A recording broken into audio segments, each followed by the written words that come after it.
Yeah, there are, and I'd love to talk about this, the ethnic enclaves that form. There are some in Sydney out near a place called Lakemba that have been there for a while, and they sort of fly under the radar a bit, but they have been there for a while. I once, years ago, interviewed an apostate actually from one of those communities, and her story was incredibly harrowing. But they do exist here, not anywhere near to the same extent they do in the UK. Gosh, interesting. There are two separate riots, one in London, one in Leeds. That's terrible. But on the subject of the enclaves, they've been forming in London and in certain towns for quite a while now. What do you know of those communities, and also why are they just sort of allowed to develop and live essentially under their own rules? Right, two reasons. The philosophical reason is, I mentioned the Enlightenment, the fact mind your own business, libertarianism, mind your own business, let people get on, with their life. In fact, one of the results of a survey from 2016, what British Muslims liked most about Britain was that they're free to practice their religion and go about their daily life as they see fit. So there's a certain level of libertarianism attached to it. Yes, of course. The other reason is sheer cowardice on behalf of the government and the local authorities in this country. If you look at the grooming gang scandal, Britain has a population of about 70 million. Sarah Champion reckons that 1 million girls over 30 years under the age of 16 were raped, and I think it's nearer 500,000. But 500,000. What was it? Stalin said one death is a tragedy, a million is a statistic. And this went on for 20 to 30 years, and it was the Muslim community turned a blind eye to it. Some imams actually encouraged it in Oxford. Dr. Taj Hargay, he's actually they got up in the mosque and said, these filthy white women with their short skirts and their sleeveless t-shirts, they used the word deserved to be abused. Obviously that's not every single mosque or every single incident. Plus, it was backed up by mainly the only non-Labour council ever. There's about 20, at least 20 councils where this happened, and all bar Oxford, they were all Labour Party council-run places, and because they didn't want to lose the Muslim vote. We circle back to the last British general election because they don't want to lose the Muslim vote. Also, as well, before I go any further, I'm not going to slag the British Muslims off completely. I reckon about 80% lead moderate and decent lives, and are a credit to their community and their religion. Absolutely. But then you have the 20% of Muslims who are extremists, and unfortunately, the extremist tail wags the moderate dog.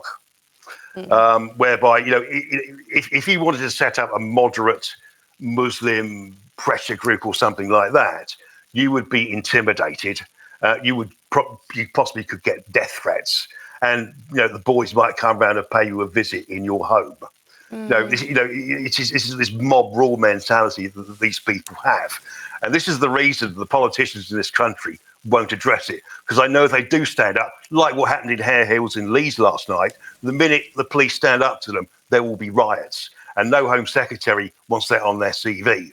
So what I should imagine the net effects of these riots will be, when it comes to the inquiry, will be more softly policing of areas like that. So I'm sorry, it's an appalling situation in this country. It's very frustrating for people like me, but thank you, Daisy, for having a platform to mention this.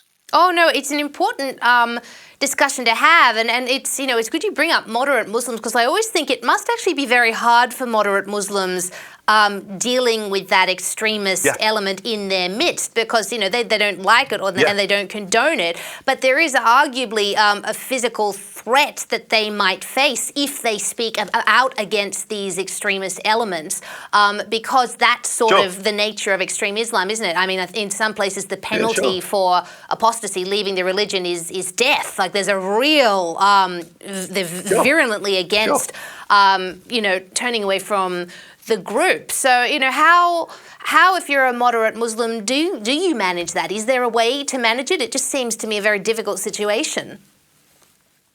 Right. Okay. Well, you basically, generally speaking, you keep your head down and your nose clean. And it's one of the most interesting comments I've had. Some of the people as a journalist, I'm trying to help out at the moment.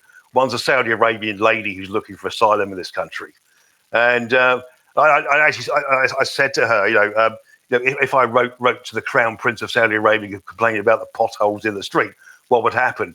You would be arrested just for potholes. And she said, yeah, that would do it.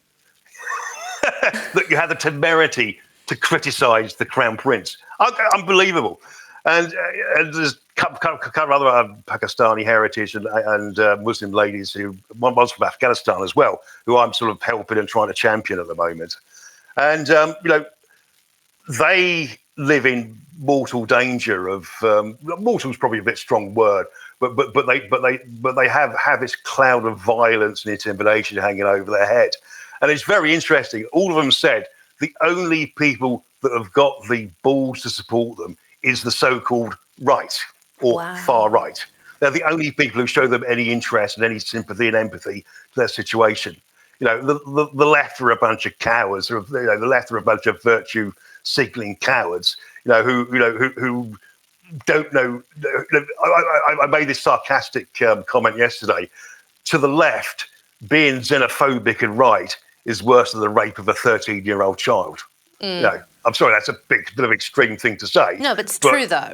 One can only sort of think that, if you talk about grooming gangs, you're called a racist. Well, I'm sorry, this is a matter of fact. This is a matter of public record. The Professor Alexis J report into Rotherham, is a fact. You could read it. It's available online. I can get it within 10 seconds, But, it's, as you can probably hear in my voice, a frustration at the way this country Britain is going at the moment. And just sort of doing this analysis and moving it forward, and where do you think it's all going to end?